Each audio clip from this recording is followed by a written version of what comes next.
Hello and welcome. This is NTA Tuesday Live, and I'm Cyril Stober. The current inflationary trend and economic indicators further buttress the imperative of rebasing Nigeria's Consumer Price Index, CPI. Now, CPI is a statistical measure that tracks the weighted average of prices of a basket of goods and services consumed by households. It is a widely used indicator of inflation, which measures the rate of change in prices of goods and services over time in an economy.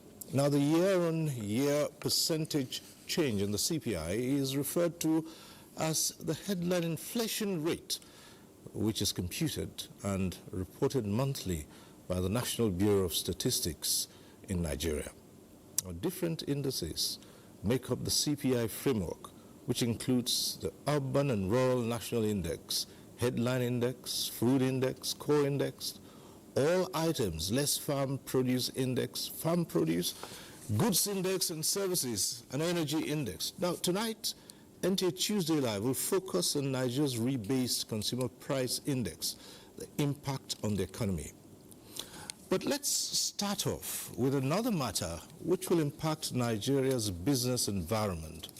Now, a few days ago, the Minister of Interior, Olubunmi Tunji-Ojo, expressed security concerns that the visa on arrival policy is no longer effective and should be cancelled. Tonight, we have with us the Director General of the Presidential Enabling Business Environment, Princess Zara Mustafa Audu, to speak to that move by the Interior Minister. Thanks for being with us. Good evening, sir. Thank you for having me. Right. Now, you've been meeting with the Minister of Interior, and this is with the belief that this cancellation might somehow impact the country's efforts at ease of doing business. Now, can you take us through the concerns and clarify just exactly the Minister's stance on visa on arrival initiative? So we understood over the weekend that there was conversation around the cancellation of the visa on arrival. I had a meeting with the minister earlier on today, and this was further clarified. There are no plans to cancel the visa on arrival, but what he's trying to do is upgrade the system. So basically, at the moment, what you do is you go online if you want to apply for a short stay visa. You go online, you apply, and then it becomes, well, your application gets sent into the immigration department, the office of the CG to be specific, and then it's a paper trail that goes till the CG approves your visa. But what the minister is looking to do is automate the entire process. So if you apply online, within 24 to 48 hours, you would get a response, whether it's positive or negative, and your visa will be sent to your email. This is definitely in line with what PEBEC supports, because we've been pushing for automation of our services, we've been pushing for transparency and efficiency. So obviously this allows us to be able to track the number of applications, how quickly visas are issued. So this is definitely in line with this administration's drive to promote business inflow into Nigeria. All right, so because the next thing would be, now that you're talking of an upgrade, how would it impact Nigeria's business environment, and how would this help to attract more foreign investment with this? To be honest with you, I think automation would lead to an easier visa processing process, right? And this in itself should obviously attract more people, because then it takes out all the bottlenecks of having to know somebody in immigration, having to send in applications, having applications just floating with no timeline, no definite timeline as to when you're going to get a response. What we had, yes, people typically were sending in their initial applications online, but like I said, it would get to the office, the immigration office, and then it would become a paper-based system whereby you had to manually move files from one office to the other. So I think this is definitely an improvement.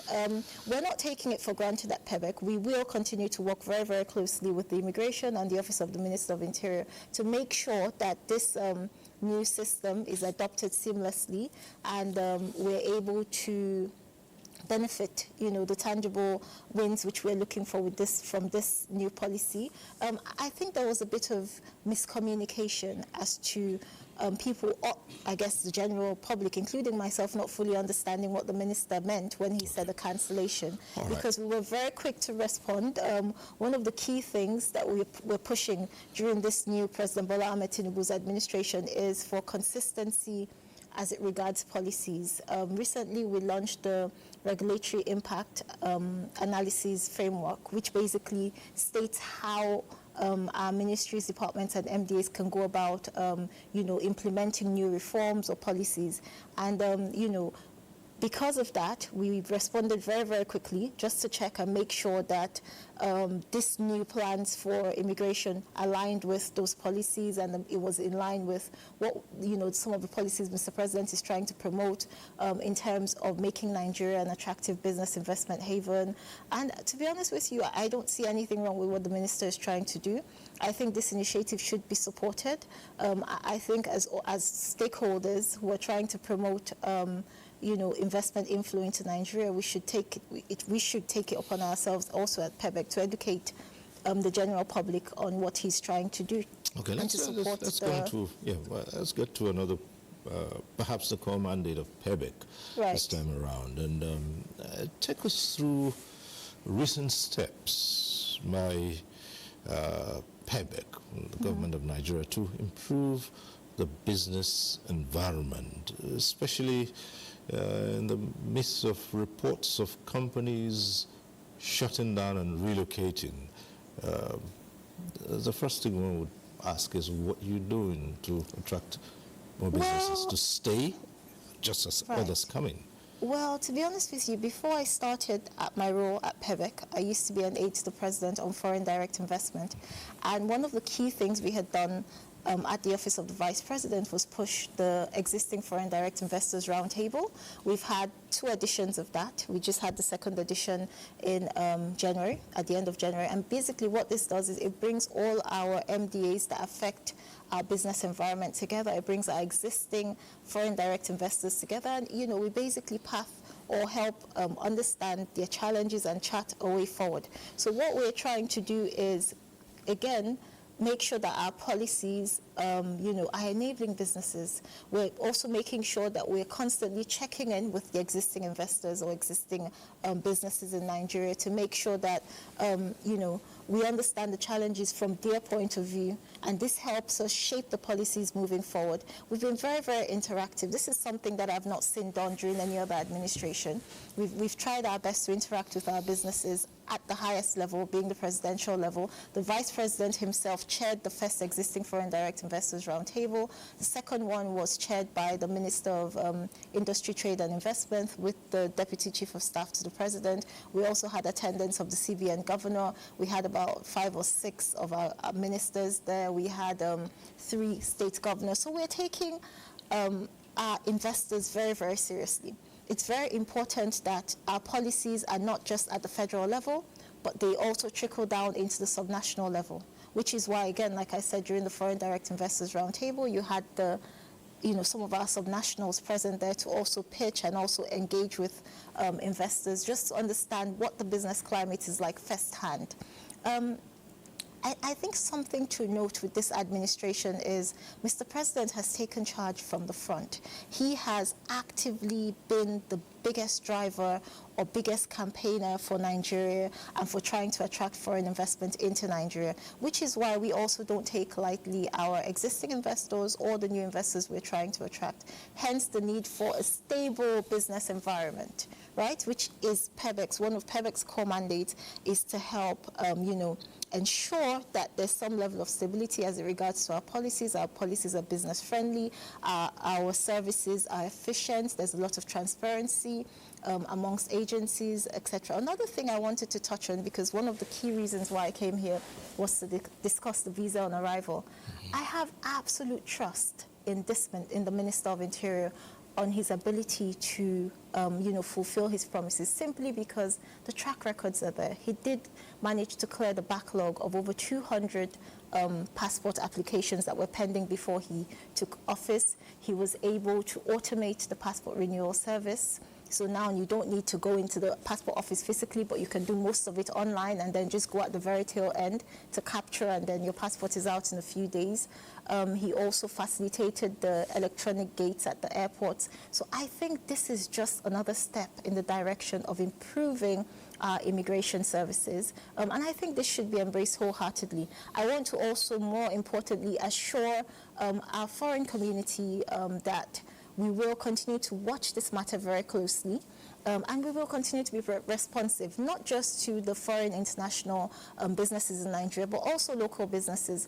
PEBEC is positioned to help, help ensure that our business environment is conducive for businesses. It's a good thing you talk about the local business interests as well, because as they say, if local businesses are thriving, that itself is enough endorsement and an attraction for foreigners to come in. So what new incentives for the local business community? Well, I know for a fact that very recently the Federal Executive Council approved some additional funds for the Bank of Industry, to support the Bank of Industry to be able to support our local businesses in Nigeria.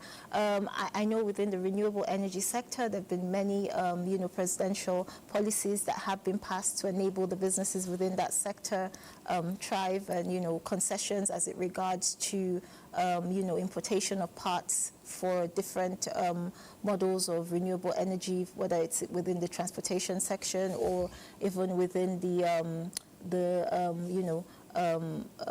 power sector, so I know that there are a lot of incentives locally right now for our businesses. I know Smeden is going very aggressively with trying to help our MSMEs to grow. So there are 1,000,001 different opportunities out there. The government has different schemes going on with different agencies. It's just for our local businesses to plug into it. Another thing that is very interesting that our at the presidential level has been done recently is, I know during the trip when the vice president went to Sweden, the trip when the president went to France, we were also able to take our local indigenous businesses and plug them into foreign businesses on the other end to try and see how we could stimulate growth. So the government is being very proactive in pushing our businesses and also trying to stabilize the economy and the business climate generally to enable businesses to flourish.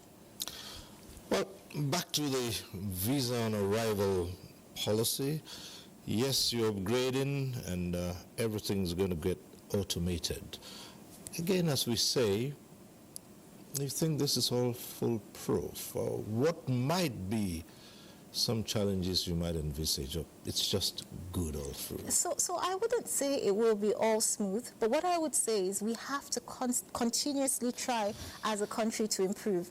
And for me, I go based on facts and figures.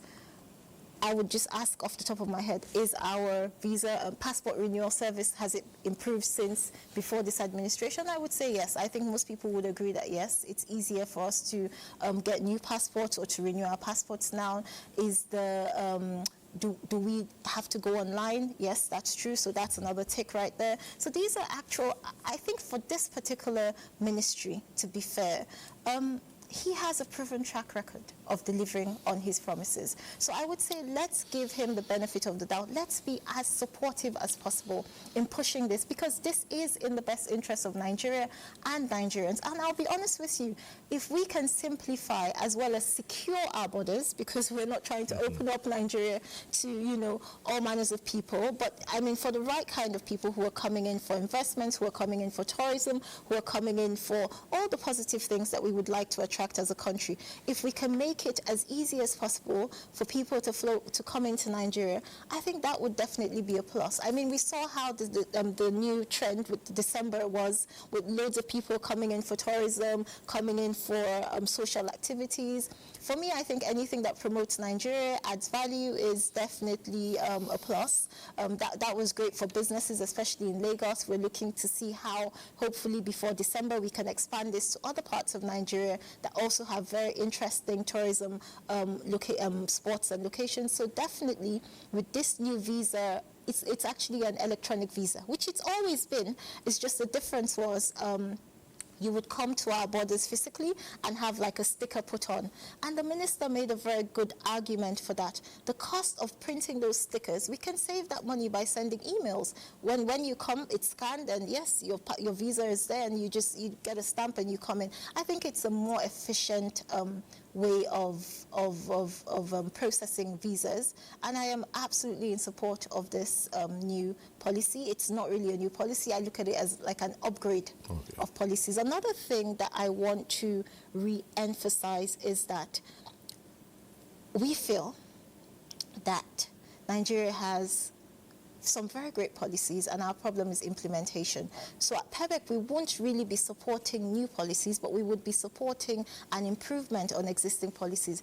Reason being, we've had enough of instability, new things, everybody coming with new ideas, everybody coming with, this is the way I want to do it. But we need to remember that government is continuous. Regardless of administration, we should do things that can outlive us and our successors can carry on, right? So it's important that we are also prepared to carry on policies and, reforms that had been that predate our coming into office, because government is continuous. It's not a personal business. It shouldn't be about our personal, yes, of course, when you come into office, you have your own style of doing things, and your style should be to improve on existing systems, but not necessarily to scrap and try and always begin something new. So we're going to be pushing for continuation as much as possible, and we're going to be pushing for improvement on existing policies, and of course, automation, because we really believe automation will make our systems more efficient. Transparency will get rid of all the corruption and all the other extra bottlenecks involved in, dealing with government as a whole.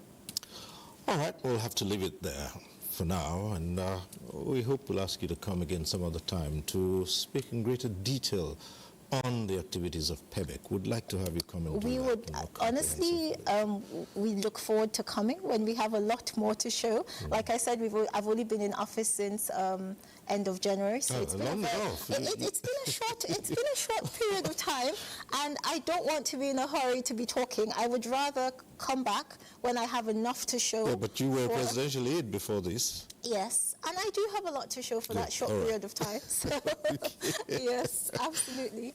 Right. All right, thank you so very much. Princess Zara Mustafa Audu, Director General, Presidential Enabling Business Environment. Thank you for coming. Thank you so much for having me. Thank you. Right. Yes. And now to our main business of tonight, which is, of course, the CPI. But before we get into that conversation, let's get to see this report put together by correspondent Muplang Dako. It's not because of the rebasing that the inflation rate come down. It will still come down, but not the same way, because the old one will be comparing with 2009, and that's why you see that gap. The National Bureau of Statistics recently updated Nigeria's inflation measurement by rebasing the Consumer Price Index to 2024, aligning it with current economic realities. As part of the exercise, the number of items in the consumer price basket increased from 740 to 934, providing a more detailed assessment of inflationary trends. This increase was mainly driven by food and non-alcoholic beverages, restaurants and accommodation services, as well as transport. A 50-kilogram bag of rice, which sold for 100,000 naira in December 2024, is now between 80,000 naira and 90,000 naira, up from 60,000 naira at the beginning of last year. While there has been a slight reduction in the prices of some staples like rice and vegetables, many commodities remain costly, raising uncertainty among Nigerians about the official inflation figures, as they do not seem to translate into real economic relief.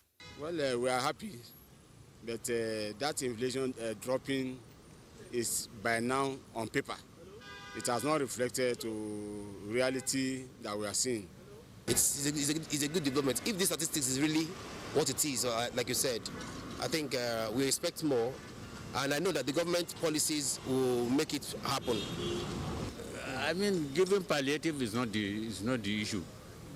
The issue is price control.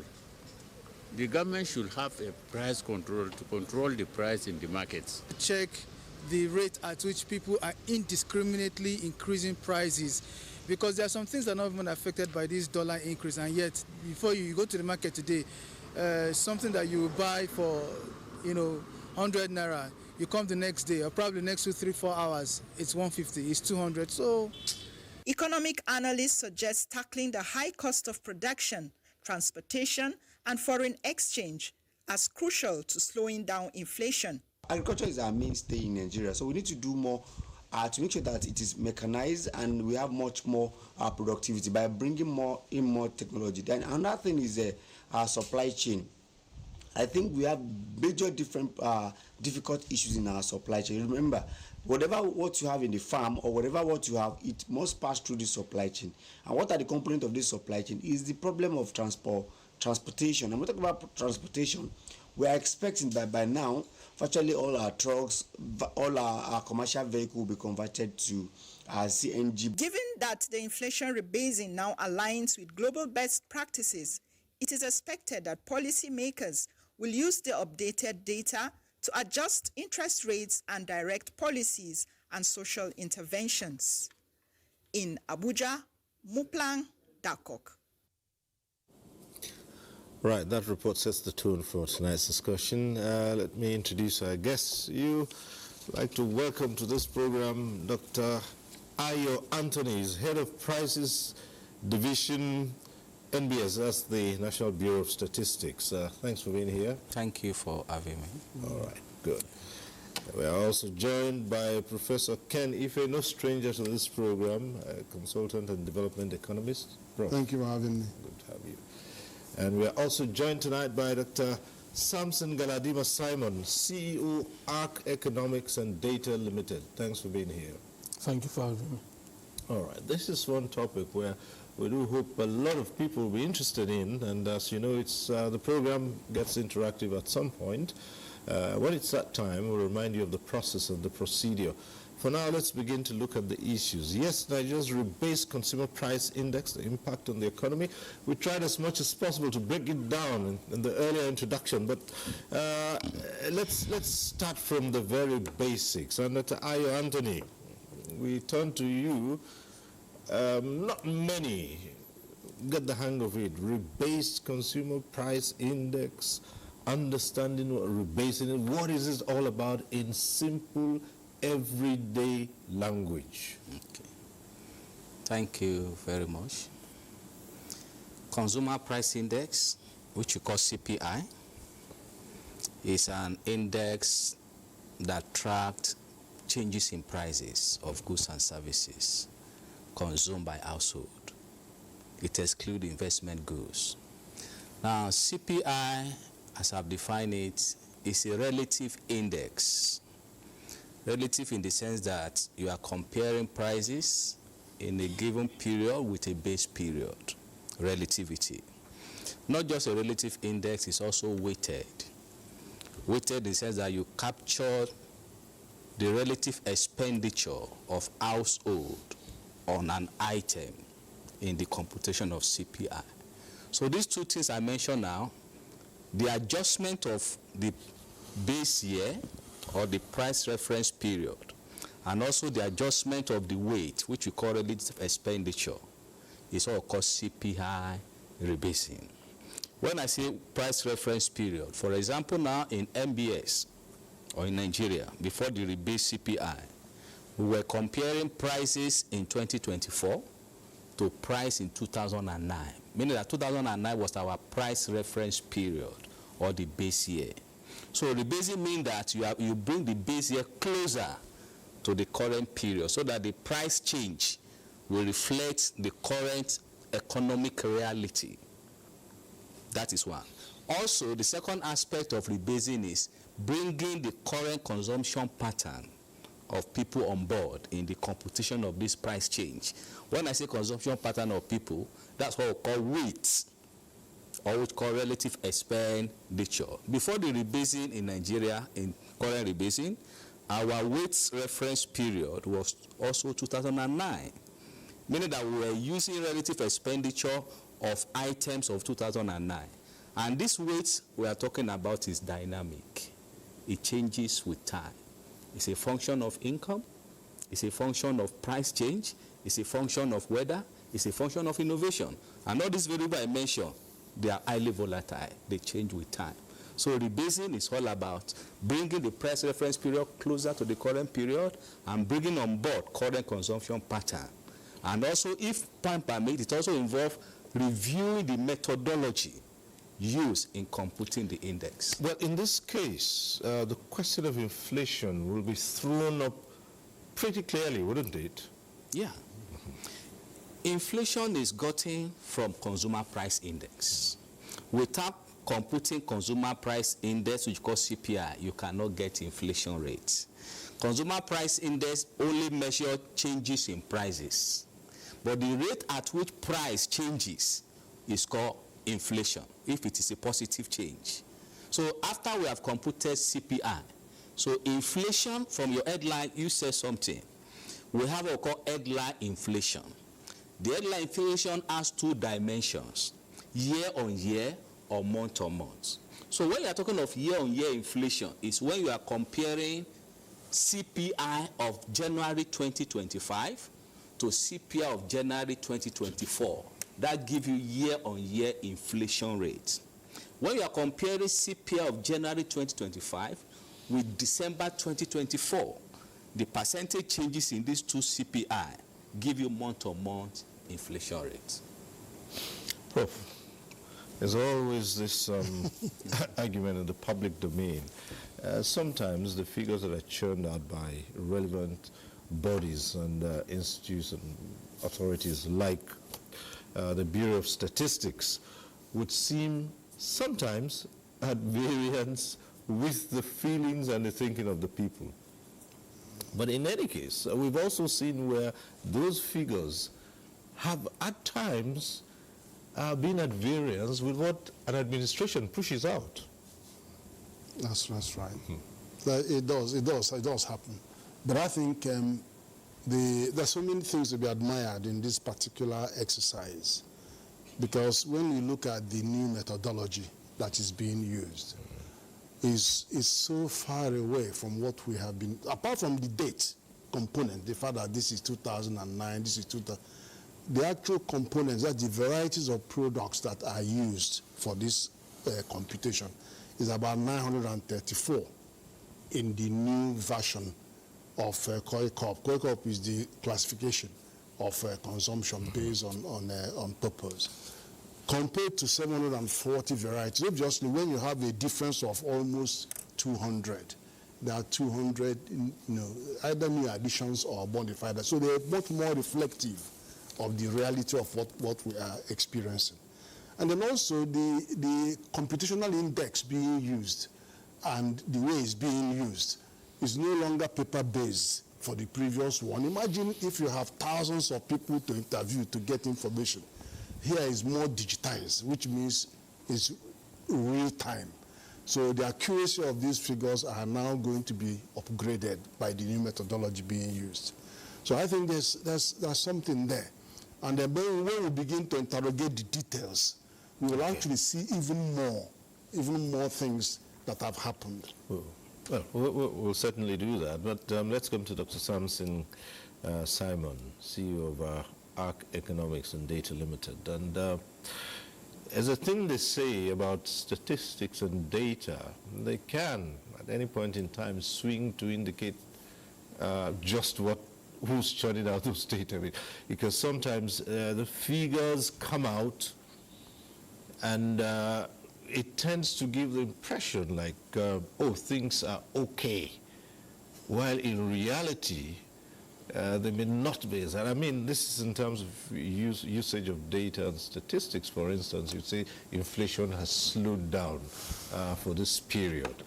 While in the essence of it, the average person on the street is not interested in whether the rate of it has slowed down. He's asking, when will my 10 naira buy me the goods that it bought me 5 years ago? So. Well, people are right to be concerned about the data. And even though the figures are showing that in December, headline inflation was 34.8%, and in January, it's showing 24.48%. The statistician general was very explicit. This does not mean that prices have come down. Right. It's just the method that has been changed. The base year has been changed. Instead of comparing prices now to 2009 prices, they are comparing prices with 2024 prices. And if you look at it, definitely because prices in 2009 were way lower than prices in 2024, so the difference now will be a little bit less. When you're comparing January 2025 with December 2024, is not going to be as volatile as much as when you're comparing with 2009. And mind you, globally, the ideal inflation rate is 2%. Global best practice is 2%. In Nigeria, we feel we cannot do 2%. We opted for 6 to 9%. And 24.48 is way higher than 6 to 9%. So we're still not yet out of the woods. So we're still in an environment where inflation is extremely high. It's not okay. If you look at food inflation in particular, is always leading. And Nigeria, if you look at the food security index, Nigeria is the worst place on earth when it comes to affordability of food. When it comes to availability, we are one of the worst places. So it's not yet the huru. There's still a long way to go. So there's nothing there to celebrate that prices are better. Prices are not better. All of us go to the market and we know what we experience on a daily basis. Prices have not come down. These are just statistics on paper. The figures are better, but in reality, the figures are still the same. All right, we have a number of reports. Let's get this one from Lagos as we continue with tonight's program. The recent rebasing of the Consumer Price Index has had an immediate impact on headline inflation. Experts say this move is in tandem with global best practice, as the IMF and other international agencies recommend a 5-year rebasing period. This move, respondents are confident, will allow for a more impactful economic planning that can be easily reviewed. You don't want to be comparing prices, current prices, with prices that are as old as 6 years ago or probably even more. So the closer the base year, the better and the more realistic is what you're measuring. Economic experts who attributed the initial rise in figures to increase in price of food, transportation and energy explained that there is still much to be done to sustain the gains of the rebasing for it to have positive impacts on the average Nigerian. We simply have to produce more food, make more food available and the prices affordable. For the prices to be affordable, we have to produce more, obviously.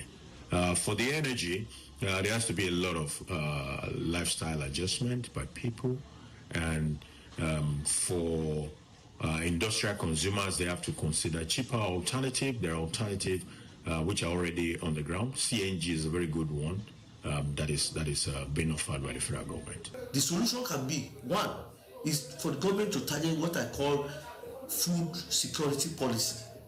If government invests a lot on the agricultural sector, then there will be improvement on the consumer price index. And another one is addressing the structural inflation, especially in the housing, transport and energy costs, even including the healthcare. With the base year adjustment, economic experts believe this move will boost investors' confidence in the nation's economy, which will attract foreign investments. In Lagos, Joel Bukbola. And now let's see our next report, which is from Kaduna. Everyday items are becoming more and more affordable. According to new Consumer Price Index data, the CPI, which measures the average change in price of goods and services, fell from 34.80% in December 2024 to 24.48% in January 2025, following the rebasing. As far as food commodities are concerned, that has reduced, but other commodities manufactured and imported are still high, despite the fact that prices also, exchange rate has improved of the naira. So we expect in the long run, it will impact on the pockets of the individual. But that is different from what probably we will see immediately. Yusuf Adamu and Christiana Nicholas, residents of Kaduna, are of the view that the decrease suggests a welcome easing of the cost of living for consumers. Price of tomatoes has come down totally. The basket will not pass. The price of tomatoes will be 13,000, 14,000, 15,000, and now people are coming out and are buying the tomatoes. Pepper, everything have dropped down small. Before we cannot buy onions and we cannot buy tomato, but now it's better. In fact, everything is better now. What will bring permanent relief is if inputs are made available, even if it's at subsidized rate to farmers. Perhaps with that, they can produce at a lower price. In the long run, if we want to really bring solution, we have to find a way of supporting our farmers so that they can also produce competitively. Professor Yushua Ango says rebasing of Nigeria's consumer price index offers potential for improved economic policy making. He maintained that the success hinges not just on the numbers, but also on the effective use of this improved information to create better economic outcomes for all Nigerians. In Kaduna, Adamu Sunday. All right, back here in the studio, let's get back to Dr. Ayo Anthony. And what are the likely implications of this rebased CPI on government policies, especially monetary and fiscal policies? Okay, thank you. Before I respond to that question, let me make a correction because of people listening to us. It's wrong to say inflation reduced by 10% January compared to December. No. The two CPI are not the same. December CPI is based on 2009 base year, 2009 weight reference period, 740 varieties of products. The computational methodology is not the same. The classification is not the same. Classification of December was called 1999 version, which has 12 divisions. The current rebased CPI has 934 varieties of items. It's not just additional 200. Out of that 740 varieties of items, it was only about 300 that are retained, meaning that we have about 500 varieties of new items in the basket. So it is wrong for people to say December 2024 CPI inflation rate was 34.8 and it reduced in January to 24. No, the two are not comparable. Comparability will start in February when we compute another inflation rate using the same methodology. That's the first thing. Now, what will be the benefit of economic agent in this rebased CPI? It's not just the inflation rate alone. That's what we call weight, consumption pattern. It shows investment direction.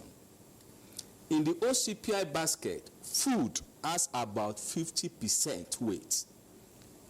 But now, the weight of food is only 40%, meaning that what people are spending on food relatively, not absolutely, has come down. Meaning that there are more items in the basket that are competing with food. Health is very important. Transportation is also important. Information and technology is also important.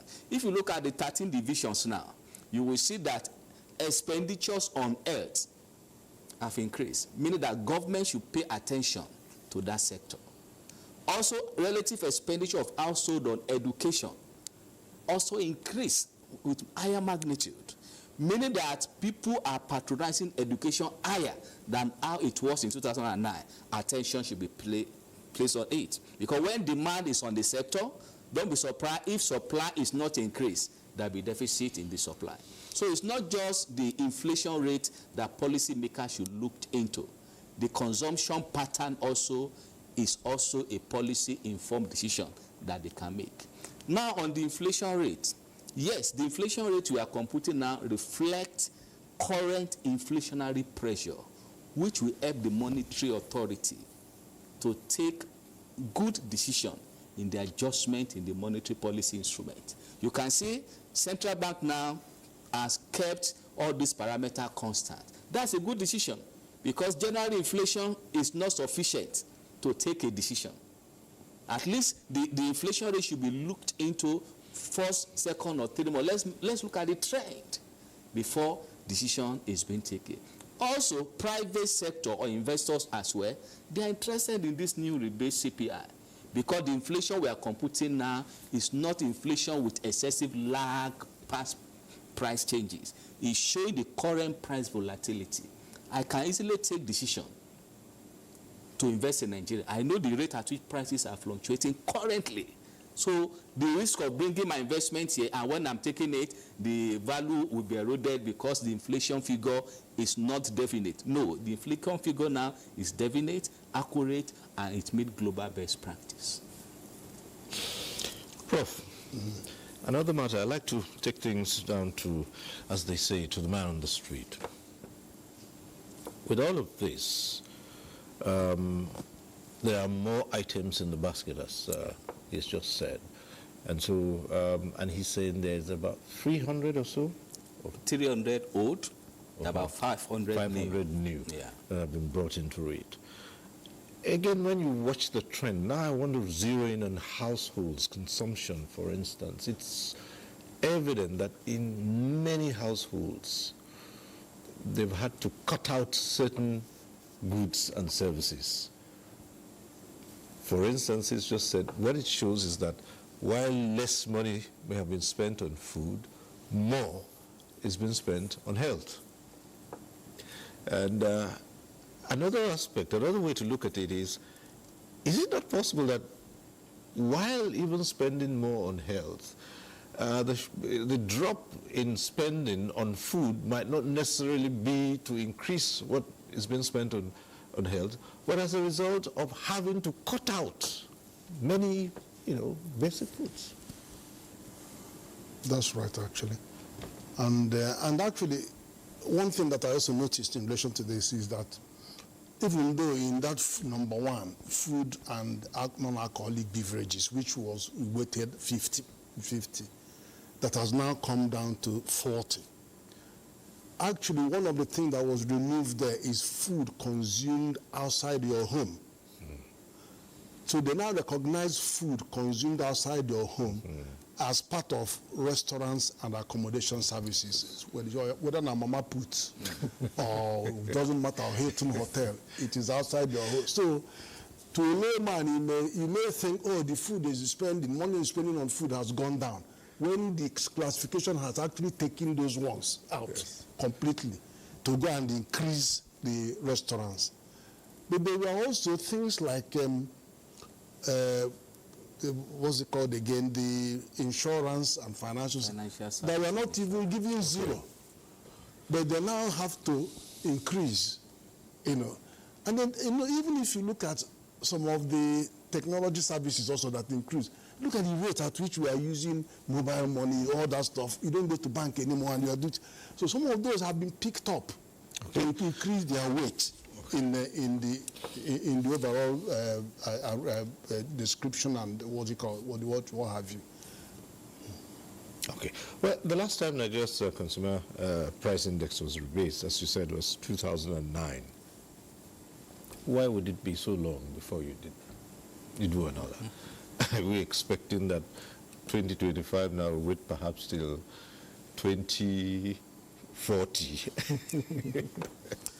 It seems so, considering where we're coming from. 2009, 2024, 15 years. So using that, if we are extrapolating, maybe until 2040. But the MB has made it abundantly clear that they should have done this way earlier than now. The global best practice, as proposed by United Nations Statistical Commission, is 5 years. And we should have been doing this every 5 years, change the weight every 5 years, the weight index, change the base price, the base year for the price, the base, the year for the weight. At present, for the weight, is 2023. for the price is 2024. And I think I give them kudos because it's not really easy. It requires a lot of resources, which they may not have access to. And this data is as robust as they come, because it was not just done by MBS. The World Bank, the IMF, the Central Bank, the United Nations, all of them were co-opted. So it's very authoritative. And like you rightly mentioned, people should not get confused with the fact that inflation has come down by more than 10 percentage points. Inflation has not, prices have not come down. All of these are lived experiences. We know that prices have not come down. So it's just that we are comparing apples with oranges. So there's a big difference when it comes to that. One thing I always worry about in terms of statistics and data collection, for instance, is the way that we do it in this part of the world, and where most people have a lot of misgivings about whether we're using authentic data. A point in cases, the question of population. All kinds of figures are flying around, 200 million, 250 million, you hardly know what to use in determining a lot of things. And this is a serious worry. Yes, there are attempts to have at least an accurate head count and know what Nigeria's population actually is. Now, do all of these have any impact on when you do this? Yeah, thank you. That's what we call data integrity and data quality. It's just like what we call input-output analysis. If you want a good output, you have quality data. In MBS, we have quality checks before data will be used for analysis. For example, prices data that we use to compute inflation rate through CPI. We have enumerators across all the 36 states and FCT. Just like Prof said, before we were using paper to collect these prices, and we know the drawback of that mechanism method. But now we use CAPI device, using what we call survey CTO application. This survey CTO application, if I go to Wuse Market now to collect the prices of food items, as I'm collecting the price from the respondents, the price goes straight to the server with the geo information of the seller. So meaning that an enumerator cannot just sit in his or her house and begin to fill fake prices. Because if that is done, if apart from that, the application has what called price range. If the price you are inputting is outside the range, it will flag it. So those are some of the control measures we put in place to ensure that the prices we use to compute inflation reflect true market condition.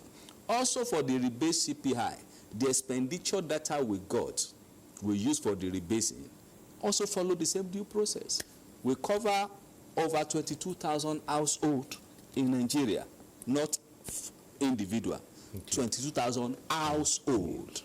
And this household were examined for 12 months, and data quality check was put in place to ensure that the expenditure we reported or we used to compute the relative expenditure weight is genuine, is correct, is qualitative and correct. So in terms of data, quality check are put in place to ensure that the data we use reflect what is happening in the economy. Yeah, in terms of your question about the population, and the accuracy of the population, this is statistics. You don't have to interview 220 million people. So whether there are 200 million or 230 million, it doesn't really matter. What happens is that they get statistical, they use, we have descriptive statistics and inferential statistics. So they use inferential statistics so that the integrity of the data is representative of the population. So there's a minimum number of data, and then the randomness of how it is collected, and then the other dimension that there is a geophysical dimension to it. So it is going to be very accurate. And there are even, I've asked the DG many questions about internal consistency of the set of questions they're asking. He assured me on that. I said, how about self-retest stability? He assured me of that. Has the construct validity? He assured me of that. These are statistical techniques that you actually use to ensure integrity of the data that you are collecting and the randomness of it. It's not like everybody goes to market and gets the data. You could get it from restaurants, you can get it from so many different locations. And it's not everybody go out on Monday to go and collect. How about people who don't go to market on Monday? So it's randomized. And then eventually they follow a normal distribution that represents the population. It's like election, when you're collecting elections, you don't get it from everybody.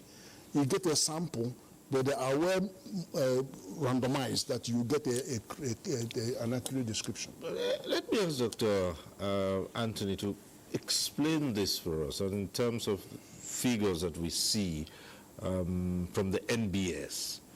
For instance, talking about urban inflation, says at 26.09%, and rural inflation at 22.15. Why is this? Okay, thank you. We all know that price is highly volatile in urban compared to rural because of the purchasing power. And apart from that, more people purchase more in urban than rural. Rural is more of subsistence economy. I have what I eat, I get from the farm. So in terms of purchases, there are more purchases in urban compared to rural. So that is why inflation figure in urban is always more than rural. And this is another advantage to Nigerian CPI. Many countries don't produce CPI across sector. When I say sector, urban, rural. But in Nigeria, we know that people are living in structure, urban, rural, and the price movement in these two structures are not the same. So we need to bring this price movement on board in computation of the headline inflation. The headline inflation, which you call all item index, is bringing together both urban and rural. Somebody said something in your report that inflation in Lagos can be 40%, then Enugu can be 30%. But the headline is not speaking to the two. The headline inflation is the average of all the states and all the sector. So you don't expect headline inflation to be equal to the same thing in Lagos and Imo. No. The headline inflation is the average price changes across all the 36 states and FCT. However, we have urban national, rural national. We still have state inflation. Well, yes. In relation to urban and rural, there is the factor of transportation. The fact that you now have to transport that goods from rural, especially food, to urban area, that transportation cost exacerbates. Secondly, the consumption of the food in the rural area takes a different form. When it enters urban, there could be more value addition. Restaurants will cook them. So you have more things that happen to that also contribute to the differential that you see. Then it comes from the mobile phone. You get more intense use of it in the urban area because there's more service there, and people, they understand, and young people keep drifting there where they can enjoy those services. Even energy, they consume them more because of their availability. And rural people just pay for energy they never get. So that kind of thing.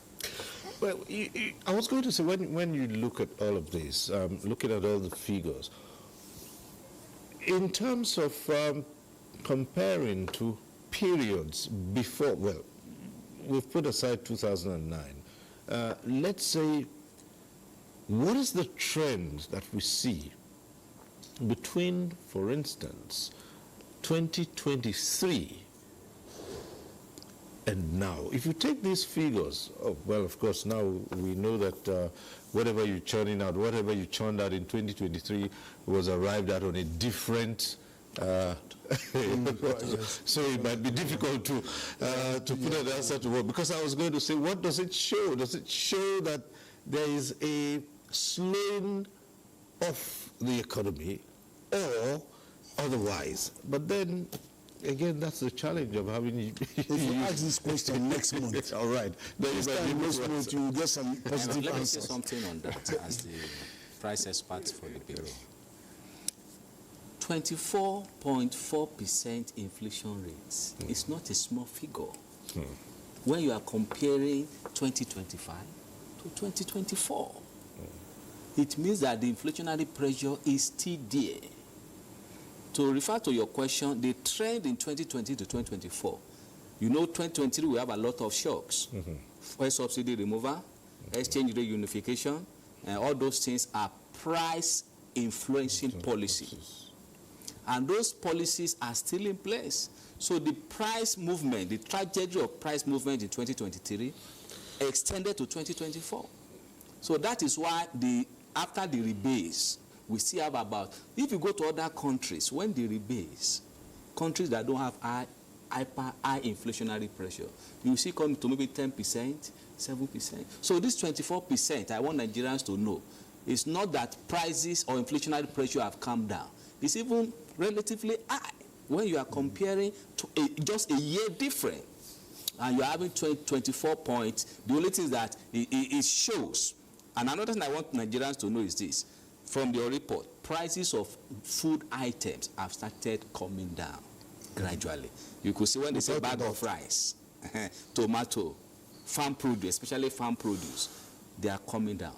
So don't be surprised. All things being equal, the inflationary pressure may start easing down over time. Because you know food has almost 40%. Yes, which is whatever happened to food has a greater multiplier effect on the inflation we are computing. So I can say the thing may start easing down, all things being equal. Which hardly ever is the case. Because there are other pressures. Yes. Not the least energy, Yeah. which takes away whatever savings you have. Even from health as well, health. transportation. And apart from that, our food produce in Nigeria is not just only farm produce. Manufactured food, imported processed food, their prices have not subsided. They are still on the high side. So people are saying because farm produce is coming down, so the inflation may lie. No. You still have processed food have import elements. That's and right. you know that exchange rate is still relatively on the high side.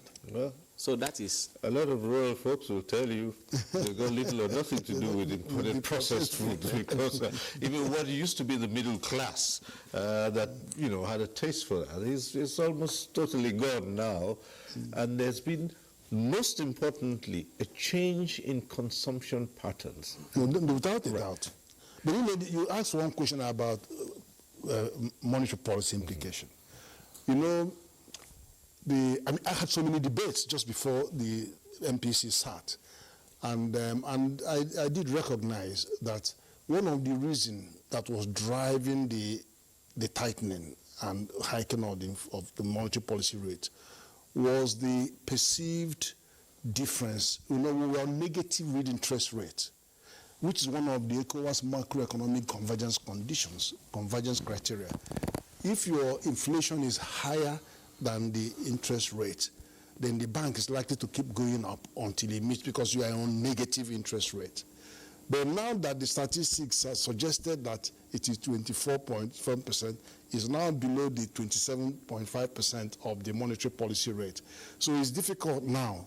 It's difficult to convince people why you should go up when there's an inflection in that. So they have to now stay steady, but not come down for a little while, because there's so many things happening externally. You don't know what will happen next month with Donald Trump and all his oil policy and all that stuff. So it was important to just hold and see what happens. Just give it a month or two to see which direction to go. There was a very important one that it actually arrested the sharp rises in the monetary policy rate.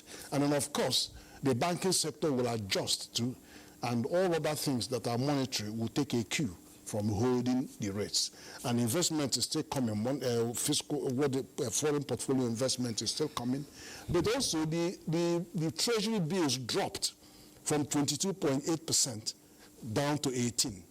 Again, that is a benefit that we have seen. Yeah. It has forced things to start, the steam is coming off. The change, can I say something? Yes, please. All right. The change in the consumption pattern is one of the reasons for rebasing, because the consumption habits of Nigerians in 2009 and our consumption habits now are not the same. And the rebasing has captured this. And if you look at, for example, even in the weight, the more important a particular item is becoming, the more weight is being attached. For example, education and healthcare, they have the weightage they have doubled. And then if you look at ICT, communication, information and communication, it has multiplied maybe times 5. And all of us will agree that between 2009 and 2024, a lot of things have happened, and the way we consume ICT is not the same now when compared to 2009. So basically, that's the essence of the rebasing, to capture these changes in consumption, to update the items. We were talking about 740. We're doing 934 now, and not just adding almost 200. We changed some of the items in the 740, and even the weight of the item. So a lot of things have happened, and even the economic trends have changed, and all these have largely been captured by the rebased CPI. Well, at this one, we'll take a short break. When we return, there'll be more on the CPI, and of course the phone lines hopefully would be open, which means you can join in the conversation in the studio. So stay with us. We'll be back shortly.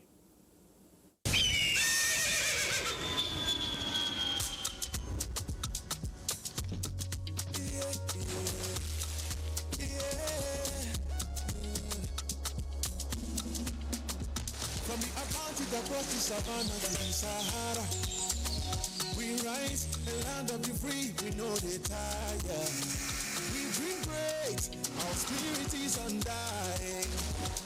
Resilient, rooted like palm tree, we swear in color, we stand up in the ground, we make solutions, we ignite passion, yeah.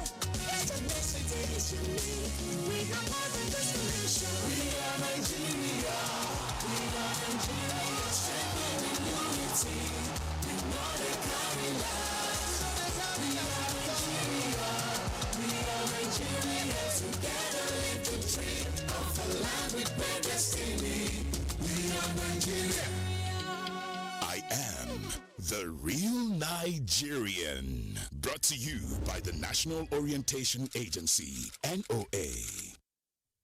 The federal government of Nigeria warns vandals of national assets, electricity transmission towers, cables, and other facilities to desist from this act of sabotage. Vandalism is a serious crime punishable under the law. Vandalizing electrical equipment will affect millions of Nigerians, including your loved ones. Remember that national assets belong to all of us, hence the need to protect them. Report all cases of suspicious movement around electrical facilities to security agencies. When you see something, say something. This message is from the Federal Ministry of Information and National Orientation in collaboration with the National Counter-Terrorism Center, NCTC, Office of the National Security Advisor.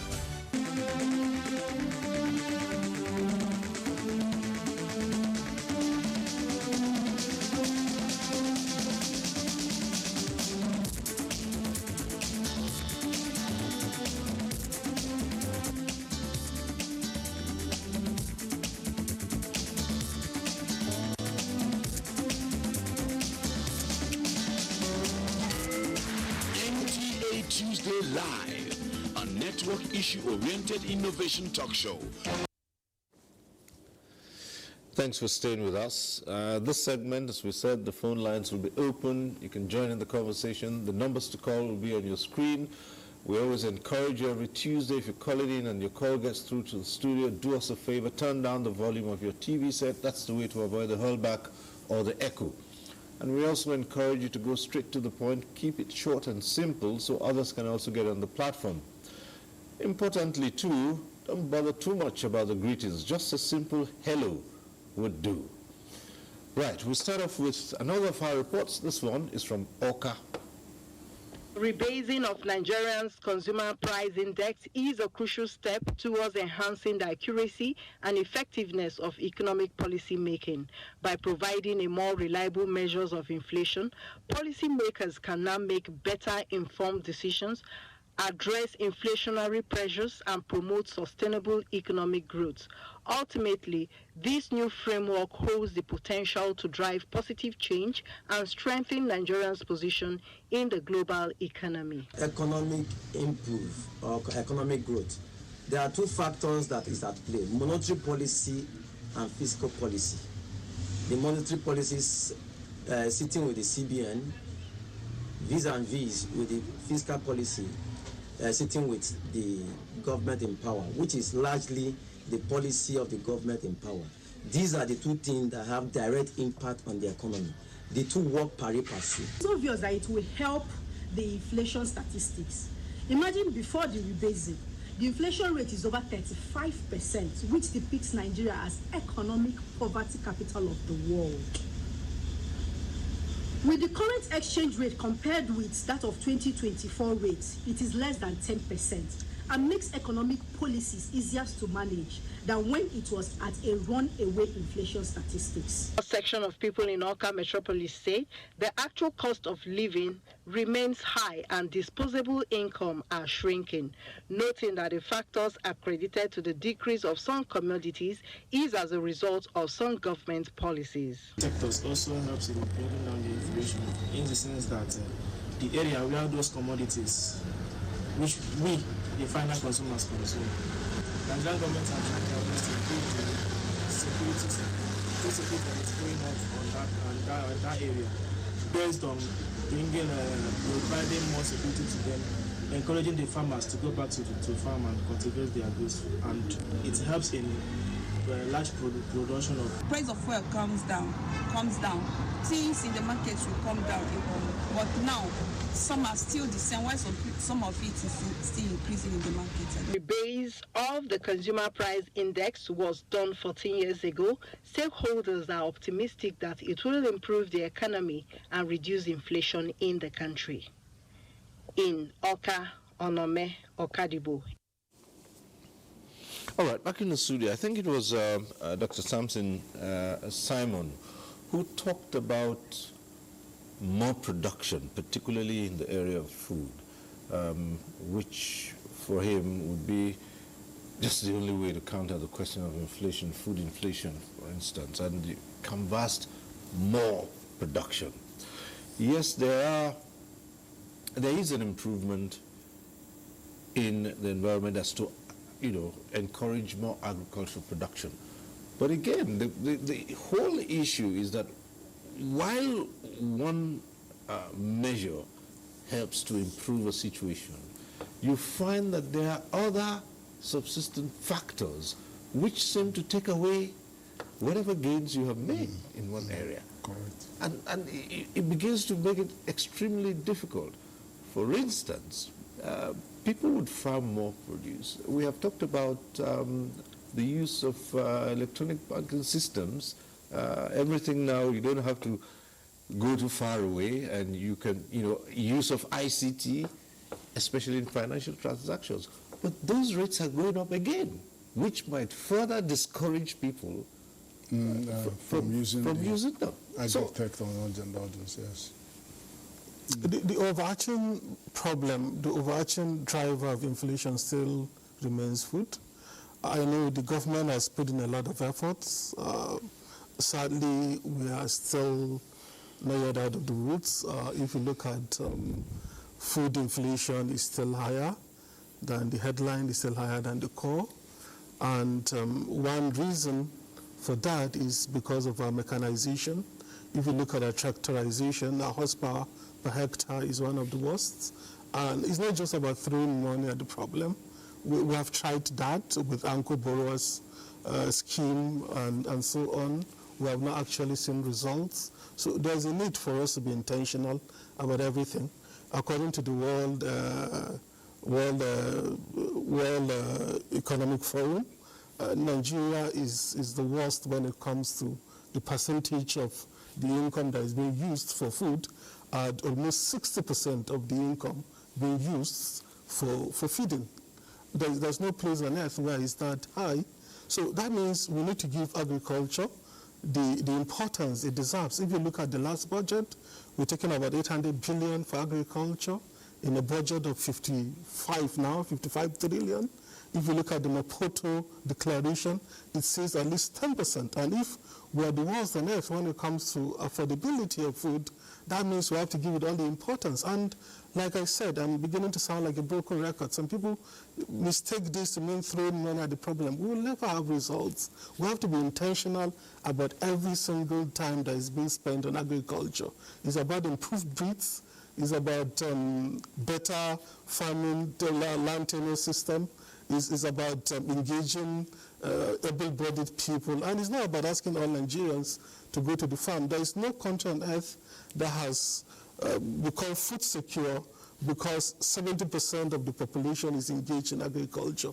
So we need to move away from using crude tools like hoes and cutlasses. For a country of over 200 million people, we can never get to feed ourselves. So there's a lot of work that needs to be done. And I think the government needs to wake up to its responsibility. And I'm not saying the government alone. There's a need for enabling environment for private investors too, for everybody to, all hands to be on deck to get the desired results, because the extent of the food insecurity in Nigeria is very scary. And some of us are alarmed that we may not be giving it the importance it deserves. We know that's not the only problem, like you rightly mentioned. Transportation is also an issue. We're talking about power.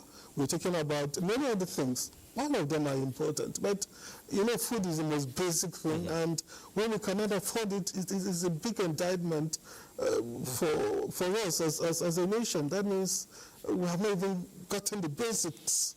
There's a lot of work that needs to be done there. I think we probably have our first caller on the line from Jos. Hello? Yes, Husseini from Jos. Yes, Husseini, go ahead. Good evening. Hello, good evening, sir. Good evening, go ahead. Yes, can you hear me? Yes, go ahead, please. Hello, Mr. Cyril, can you hear me? Yes, go ahead, Husseini. Yes, yeah. You see, the issue of the price of foodstuff in the market.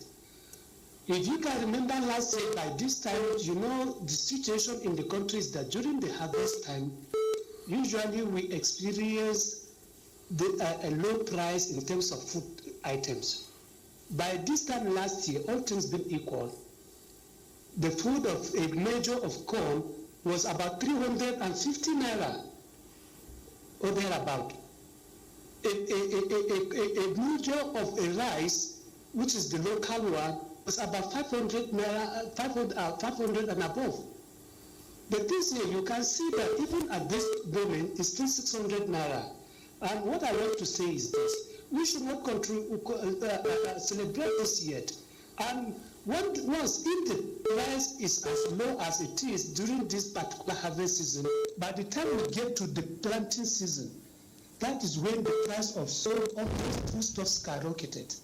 So I think we should wait a little bit. That's my suggestion.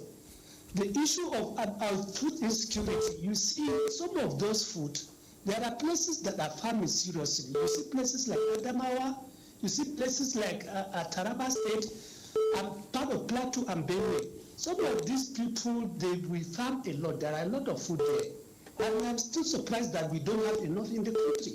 Why? Because some of these people between our borders, they will come right away from Mali, Niger, Chad, and other places to come and pack the food here that we are buying, we are selling, and they will take it away.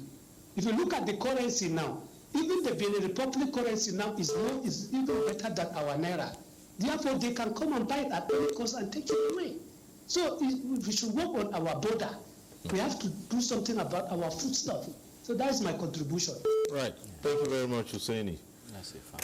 Well, Prof, you want to respond to that? I do recognize the challenges we have with food insecurity. But we also need to accept that there are some measurable increase in resources that are being deployed. It was 400,000 metric tons of fertilizer. Now it's 1.2 million metric tons of fertilizer that was distributed free. Yesterday, I accompanied the Minister of Agriculture to National Seed Council, where 2,000 tractors were all laying there, and the plan was by next month they will release those 2,000 tractors from Belarus. And of course, they have another arrangement that is coming on from John Deere. And they also accompanied the minister again to Ekiti somewhere. We flew in there to see one company harvesting 2,000 hectares of cassava. And you know, there are action being taken, but that does not mean that is Uhuru yet. It of course is not. But I have one thing to add. You know, I discuss this CPI every time it comes out, every week, every month. And one of the challenges we have is being able to pigeonhole the role of energy and which kind of food. Is it imported food? Is it the food? So when you do core inflation is all indices minus the energy and the food. And their food. Okay. But when you look at them, you also see imported food in the food basket and also in the core. But now they have actually dissociated. You couldn't even say what energy, exactly what role energy plays. Now you've removed the energy, we can now pinpoint any issue around the energy, whether it's renewable or that, we can descend to that depth to say, yeah, this is what energy is doing to transport, this is what energy is doing to household. Then we'll come to imported food. They all have different indices now, and it's so easy now to narrow. Even services has an index, goods have an index. It's so easy now to pinpoint accurately where the trouble is, and then we can direct policy to that, to deal with it. Okay. We have Umar on the line, if he's still there, from Building Kebi. Hello, sir. Right, Umar Anache, go ahead. Good evening. I'm Umar Anache, calling from Building Kebi. Yes, go ahead. You see, this price of food, they say, is reducing. It is quite okay reducing if you compare it with the last 2 months, when the price is high. Now the price is reducing. But what makes it reduced? I think food available in the market is not food affordable on the table. There are two different things there, affordability and availability in the market. The civil servant, for example, they said they had minimum wage of about 70,000. But I'm a federal civil servant.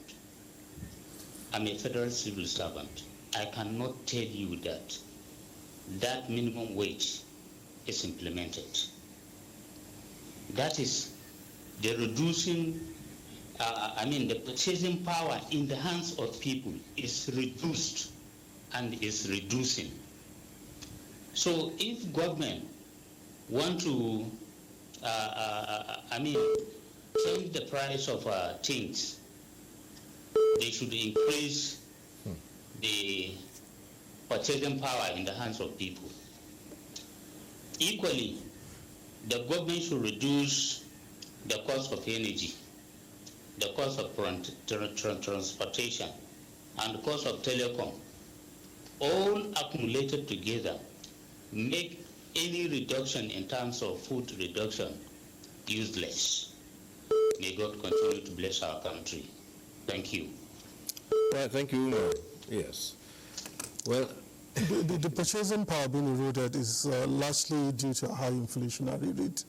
High inflation erodes purchasing power, and your capacity to buy things is completely gone. And despite the increase in minimum wage, if you adjust for inflation, you adjust for exchange rate, you realize that you are far worse off despite that.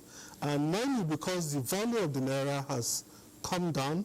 If you look at it before this administration came on board, the official exchange rate was less than 500. We're talking about 1,500 now. So it's way cheaper for us to export because the naira has come down in value, it's cheaper to export than for us to import. And sadly, even for the food that we don't have enough, the farmers who prefer to sell to those other neighboring countries, they tend to make more money that way than actually selling to Nigerians. And that's actually compounding our food security problem. So there's a need to fix the economy. A lot of things need to be done. Thank you. Yes.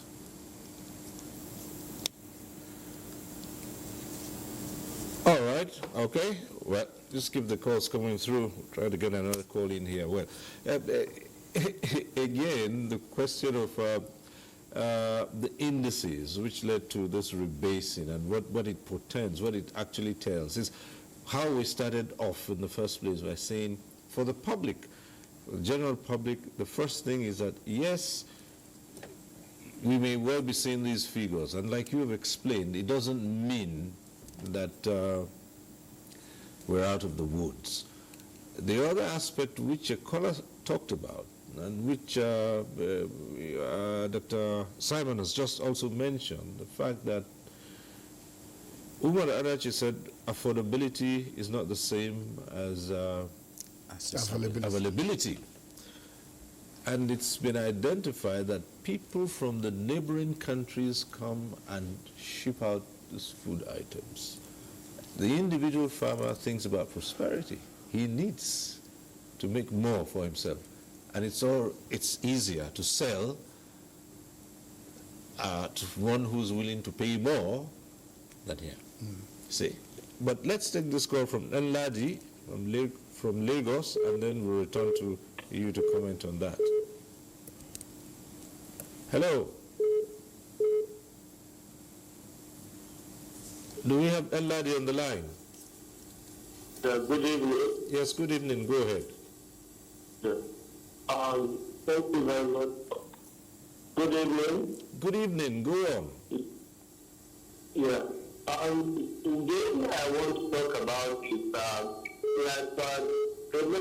one of your man mentioned concerning the education that is going high as well. And if you look at that area, government needs to do something about the public school, because the private school is really going high every day and day, every 10%. And if government is doing something serious about public school, then it will collapse the private school. It's too high. It's because government is not doing anything about the public school. And that's why the private school continues to do overdue. Please, they need to do something in that area. If public school is functioning well with good teachers, good classroom, and reduce the number of students in the classroom instead of having up to 100 in the classroom, have like the same thing that the private schools are doing. Then you see people will withdraw their students from the private school back to the public school. And somebody will come to be a governor while his children are not going to public school. Somebody will come to be a minister of education while his children are abroad schooling. Somebody will come to be a president of Nigeria while his children or himself have never taken school in Nigeria before. How would that work? University will go on strike for how long? Because if their children are there, all this will not happen. Please, they need to look at that area as well. Thank you very much. Thank you. That's my contribution. Okay. We'll just relate this to the question of the CPI and what it's showing us. We've talked about health and how the trend is more expenditure is going on in health. Now he's brought in education. And we see how is that reflected in the figures we're seeing now. More going to education or less? Okay. Can I say something? Yeah, go ahead. Thank you very much. Now, I used to say this in any forum I found myself about inflation in Nigeria. Inflation in Nigeria is not a demand-side issue. Inflation in Nigeria is a supply-side factor. Look at the caller from Kebbi that said border. It's a supply side factor. Not that the food in Nigeria being produced is not enough, but there's a diversion. What is the interest? Profit. Does it mean they sell the food in Nigeria, they will not make the expected profit? The answer maybe is no. That's why they are diverting it to another country where their interest can be maximized. Maybe because of the exchange rate or the value of naira is a factor. That's what I will say about that, because if government doesn't know the cause of inflation, in economics theory, the cause of inflation determines the solution to the inflation. Yeah. Before you can know the solution to an inflation, you must know the cause of that inflation. Is it a cost push inflation? Is it a demand pull inflation? Is it a structural inflation? Is it inflation that is caused by excess money? That's why anytime monetary authority in Nigeria adjusts all these monetary policy rates, I used to say, inflation in Nigeria may not be a monetary phenomenon. Yeah, it's not the issue of excess money chasing few goods. It's the supply, inadequate supply of goods compared to the demand. Now, the person from Lagos, I said it earlier, the consumption pattern we got from the 2023 Nigeria Living Standard Survey and 2024 Survey of Rare Items gave us the new consumption pattern. From that consumption pattern, policymakers have a lot to do. As I said, health increased by more than 100%, meaning that a lot of money is being spent on health, meaning that people have health challenges. The sector needs to be visited. Education is highly inelastic now. That's why you see, even if the private school is 100% increase, people will still patronize because we know the importance of education. Another sector that is very important that has greater weight is what we call restaurant and accommodation. The weight before the rebase was about 1.2, but now it's about 12.5. Look at the huge gap. Why? Meal away from home was initially in Division 1.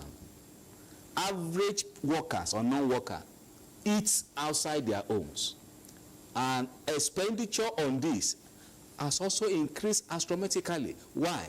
Price of food in the buka or restaurant or in all these structured food seller have increased. So meaning that sector needs to be focused on as well. Another thing in that division that make that division to increase is accommodation. Accommodation is not just living in a hotel. The accommodation we are talking about include accommodation of our students in school, hostel, from primary school to university. These two changes made that division to spark up like that. Many of our students today, they pay a lot of money on accommodation. Maybe that government should pay attention to that as well. Are our students vying in school? How is their living condition in school? That sector needs to be also visited. As I said, people should not just focus on 24%. The consumption pattern also have a lot of information for government, for household, and for investors. Okay. Let's get this other call from Uyo. Philip is calling in. Hello, Philip.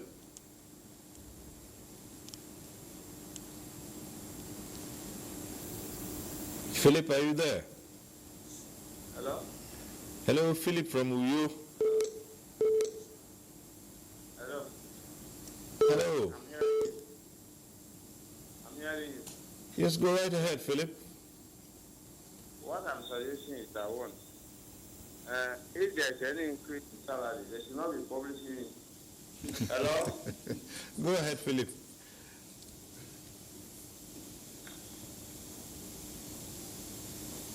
Are you still there, Philip? They should not be publishing it in the network.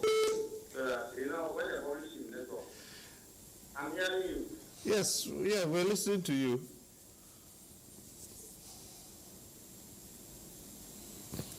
Then they will increase the business, they will increase their businesses. Okay. All right. Thank you, Philip. He ties the announcement of of wages to inflationary trend. But there are lots of people who have debunked that and said, look, there are sectors in the Nigerian economy that are paid out huge sums. That hasn't affected it. That's I true. mean, take for instance, a lot of money goes around in politics. That has not affected prices. So how? Absolutely. I need to tackle one issue about inflation. What we have in Nigeria is called stagflation. And that is the most complicated form of inflation. And all the inflationary factors are active in Nigeria. We have demand-pull inflation. And because 33 trillion was printed, and that money has nothing to do with productivity, and so you are actually paying inflation tax for having that huge sums, but are being sucked away. You have structural inflation because you have energy prices jumping up, you have electricity going up, you have transportation costs in consequence going up. So all the input manufacturers need and consume have gone up. That is cost push inflation. You have imported inflation because we are still, our appetite to import has not abated. We are still an import-dependent economy with a forex that you've seen how it is playing out, is imported inflation. And then the last one my colleague keeps on talking about is what I call cross-border demand pull inflation. What it is that 10 years ago, I'm from ECOWAS Commission. We usually carry our naira to all parts of ECOWAS, and 1 naira buys 3 francs CFA. But now, 1 naira buys you 0.7, which means 80% devaluation of the money of naira compared to the. If they have this kind of devaluation, that Nigerian things are 8 times cheaper. Why would they don't need to go to farm anymore. They'll just buy your food, dry it, and export it. It's cheaper for them. And even if you double the price of that food, they will still buy it because it's like being 40% cheaper instead of 80% cheaper. But Nigerians cannot afford our food at those 7 frontier states because the moment you add transportation costs and bad road, taking you 3 days to bring it down to the south, the price will be out of this world. How can you stop it? There's nothing you can do except to focus on producing more and processing at world level. Because ECOWAS Treaty says free movement of goods, and we're signatory to the treaty. We're even the chairman of the ECOWAS. We couldn't do that. Can I add? Yes, please. Inflation, according to Milton Friedman, arguably the greatest monetary economist, inflation is always monetary in nature. Of course, structural factors and other factors exacerbate that. But if you look at it critically, like what happened in 2024, the central bank was very hawkish in its stance and aggressively hiking interest rates, but there was a disconnect because the more they were hiking rates, the more money supply was climbing. So there was a disconnect somewhere. And some of us feel it's because the fiscal side and the monetary side are working at cross purposes. They are not actually synergizing because no matter how aggressively you pursue contractionary monetary policy, if the fiscal side is expansionary, they will cancel it eventually. So there's a disconnect. And the monetary factor is there because money supply reached unprecedented levels last year. So that is fueling inflation, apart from the structural factors.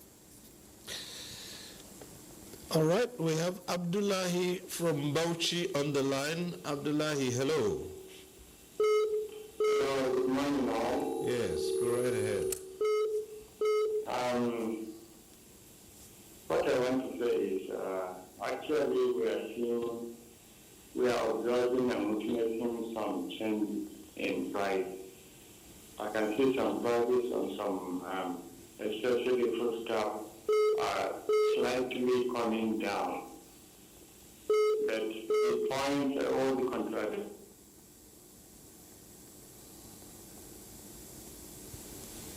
Oh dear. Abdullah, are you still there?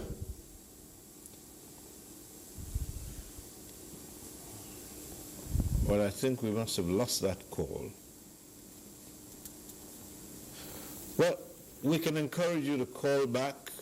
Perhaps the connections would be better then. I think that that call was interrupted. Somehow we lost the call, but Not to worry, Abdullah, you may still call back. There's still enough time for you to call back and hopefully get through so we can get your contribution on that. Well, back here in the studio, again, we go back to the issue of inflation measurement and economic planning.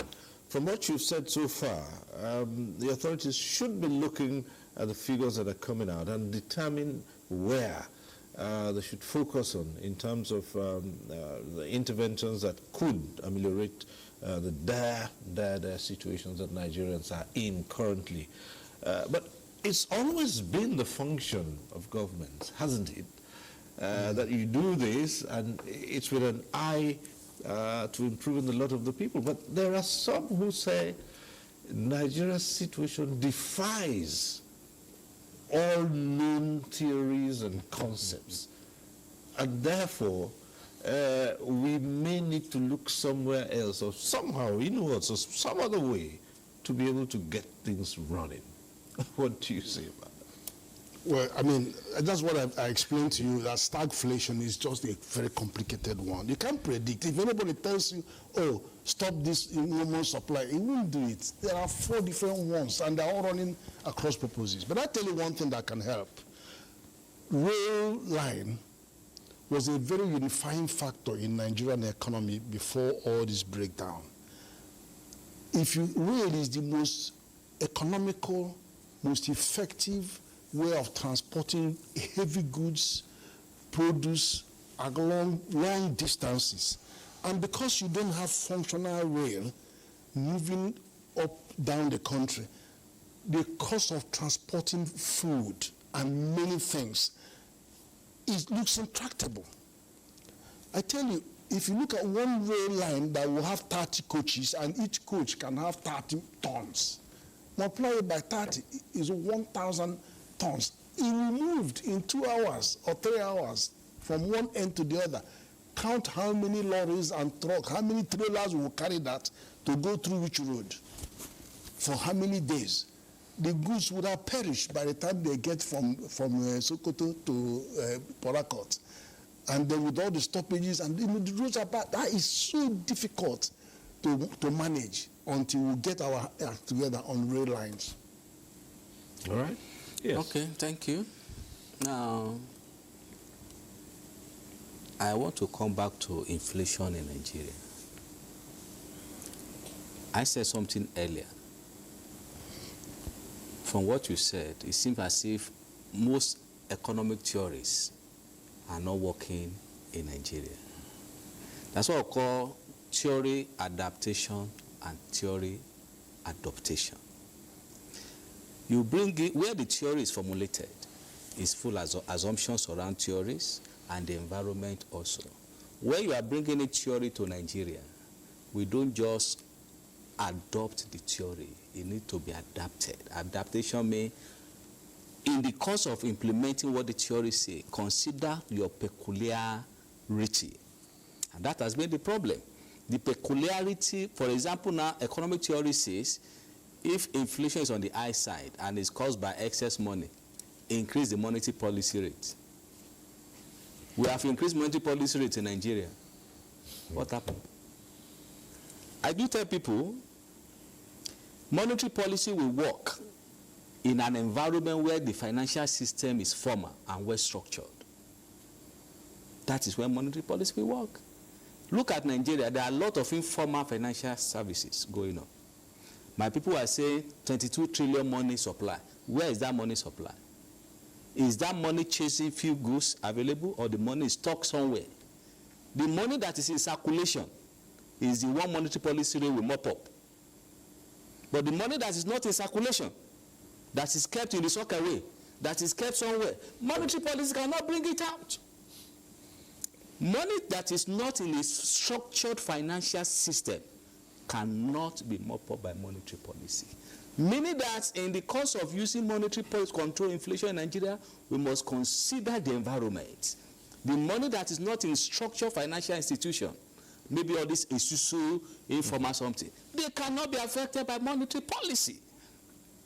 Monetary policy can only affect money that is in commercial bank, merchant bank, all this formal structured financial institution. But an environment where there are a lot of money in the economy that is not in the structured financial institution, how can monetary policy affect that one? That is what I want to say. And before you can control inflation using monetary policy, as I've said, what is the cause of that inflation? I am the compiler of the figure. I don't need to be talking about what is causing it, what is the solution. My own is to talk about this is the figure compiled, these are the reasons why the figure is going up, these are the reasons why the figure is coming down. But I'm talking as an economist now. I'm not talking as an MBS staff. As an economist, this is my own opinion about inflation in Nigeria. If you want to bring inflation down, what are the causes? The causes determine the solution. Not just increasing monetary policy rate, increase cash reserve ratio, increase liquidity rate. All those increments and adjustments, have they abated inflation in Nigeria? Meaning, something is wrong. Another problem with monetary policy is this, is full of lag. Yes, I'll call inside lag and outside lag. Before you say you want to use monetary policy to affect a macroeconomic variable, time is a factor. And monetary policy does not affect economic variable directly. It affects indirectly. It's fiscal policy that affects target economic variable directly. So that's why fiscal policy at times looks more relatively efficient compared to monetary policy. Thank you. Right. Well, yes.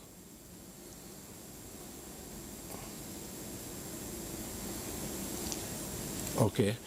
Well, we still expect one or two more callers to come in on the matter and devising an appropriate method of tackling these challenges. Well, we've just heard Dr.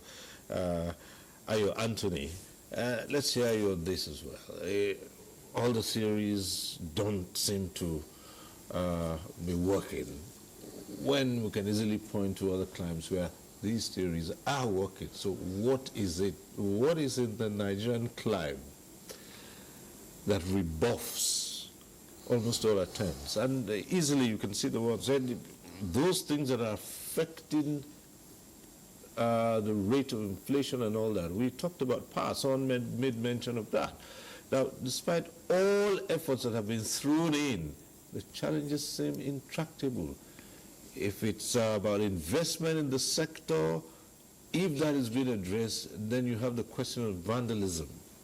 That one too goes on, and all kinds of other things as well.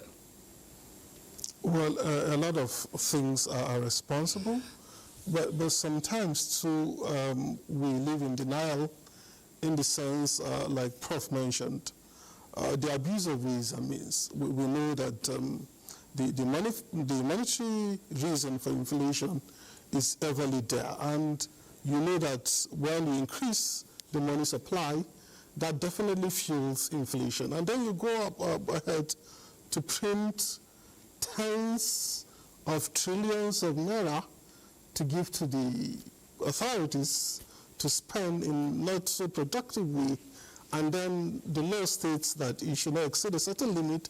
You just didn't consider that, you understand. And we're still feeling the impact of that, because you just imagine printing tens of trillions of naira and then pouring into the economy. And monetary policy has long and variable impact.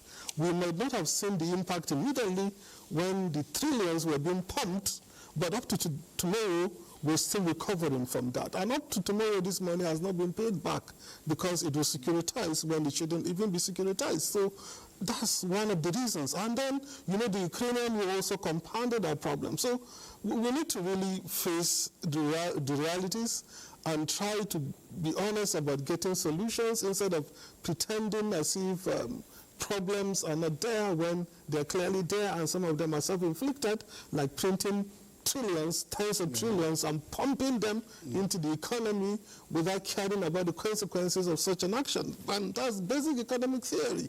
So we have to tell ourselves the truth. And also, GDP was growing at about 3%. Money supply was growing at 13%, 10% more than the normal growth in the economy. That is money supply. And then also over 80% of that money that is in circulation are not in the banking system. Okay. So that affects the transmissibility of monetary policy. you know. Well, let's try and get this call in from Matthew, who's calling in from Abuja. Hello, Matthew, if you're there, go ahead.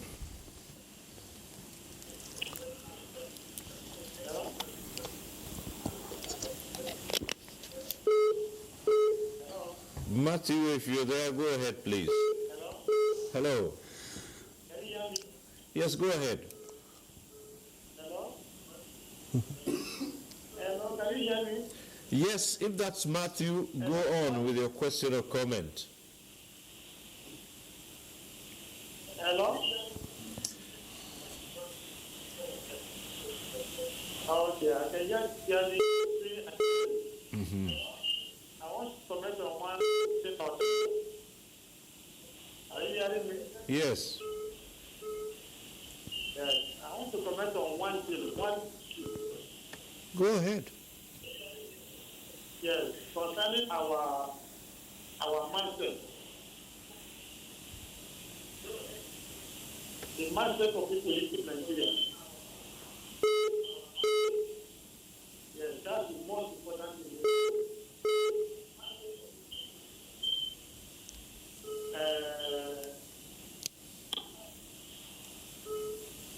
The way people behave, the way people treat each other.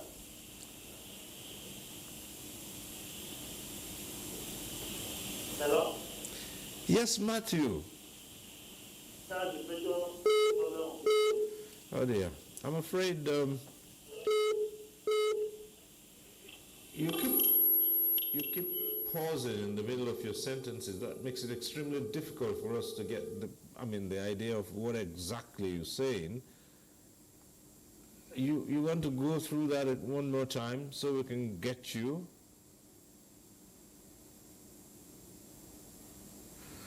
All right.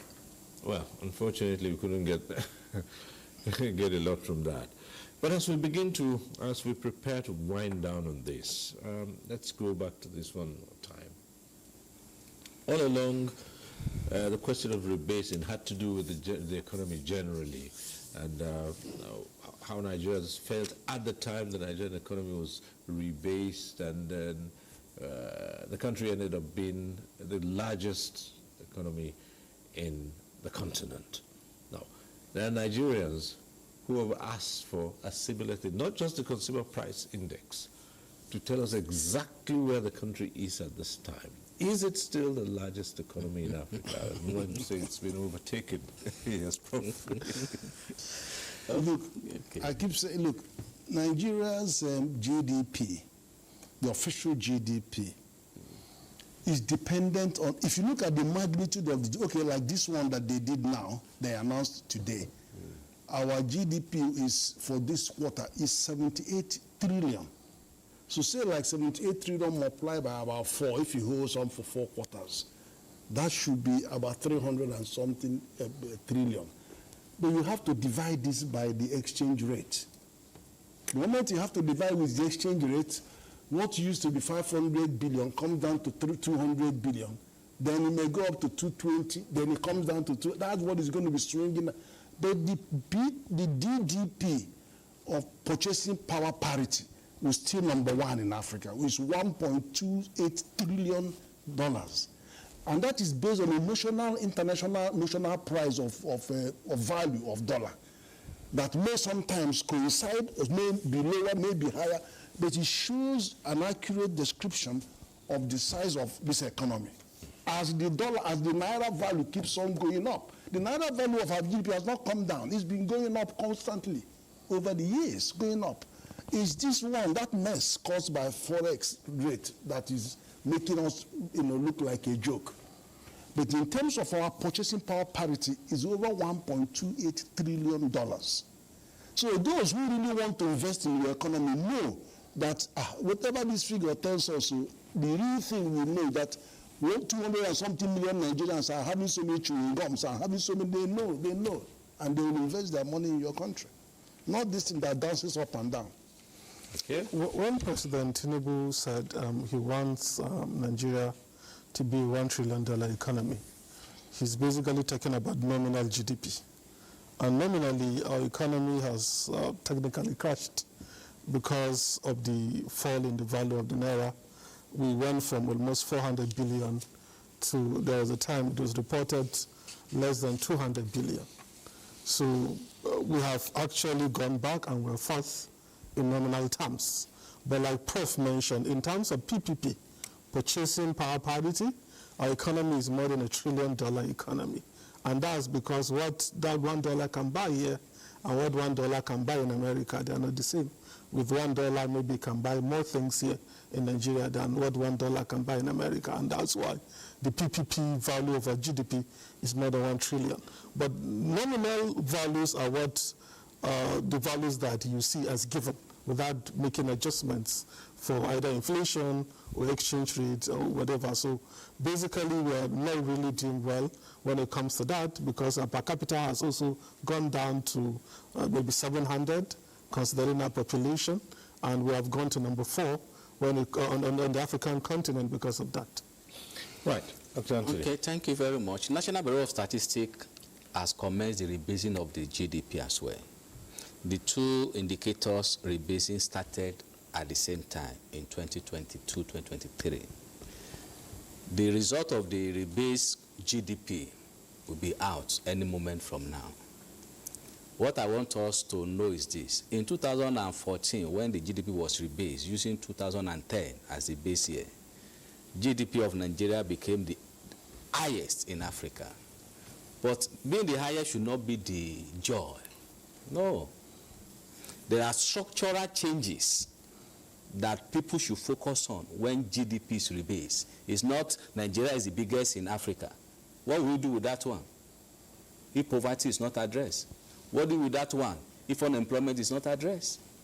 Now, what the National Bureau of Statistics is doing is that after the rebased GDP is out, we let people know the structural changes we have gotten from the results, so that people will know this is what's happening in livestock sector, this is what is happening in agricultural sector, this is what's happening in manufacturing sector, this is what's happening in mining and oil sector. Those are the things we need, not just our GDP is the highest in Africa. What information can we get from that? The structural changes that has occurred between 2010 and because the current GDP rebasing we are doing now, we are using 2019 as the base year. That means a lot of economic activities that have emerged between 2010 and 2019 that is not yet captured in the GDP. A lot, especially informal activities. And you know, Nigeria, there are a lot of informal activities, which is the highest employer of labor in Nigeria. But the rebased GDP we have done now, which the result will soon be released, informal economic activities are adequately captured. Sure. Don't be surprised when the result is announced again. Nigeria may still be number 1 in Africa, but that should not be the joy. The structural changes that the result will bring on board is what I want governments to focus on, investors to focus on, and other economic agents to focus on. But let Nigeria know that GDP rebasing has started. It will soon be released any moment from now. Thank you. Well, we'd like to thank you, gentlemen, for all of what's been discussed here today regarding the released consumer price index and the impact on the economy. And I know that Nigerians would anxiously await the announcement of the rebased GDP. Go on. But for tonight, we'll have to leave this conversation and thank our guests very much for being here. Dr. Ayo Anthony, Head of Prices Division, National Bureau of Statistics. It's a key aspect of this because for everyone, all we would want Dr. Ayo Anthony to come and say here one day and say, look, the prices have... and to tell me what my 100 naira is worth today, what it can buy. Well, I'd like to thank you for sharing your thoughts. Thank you for inviting me. Thank you so much. Thank you. Let me also say, as usual, Professor Ken Ife, always good to have you join us. Thank you. Thank you for having me. Thank you so much. And Dr. Samson Galadima Simon, CEO, ARC Economics and Data Limited, we'll be asking you to come many more times so we can share in your experience and your thoughts on which way the Nigerian economy. Thank you once more for being here. Thank you. And that's our program. Thank you for watching. Next week, we'll be back with NTA Tuesday Live. Sales Stoba. Bye for now.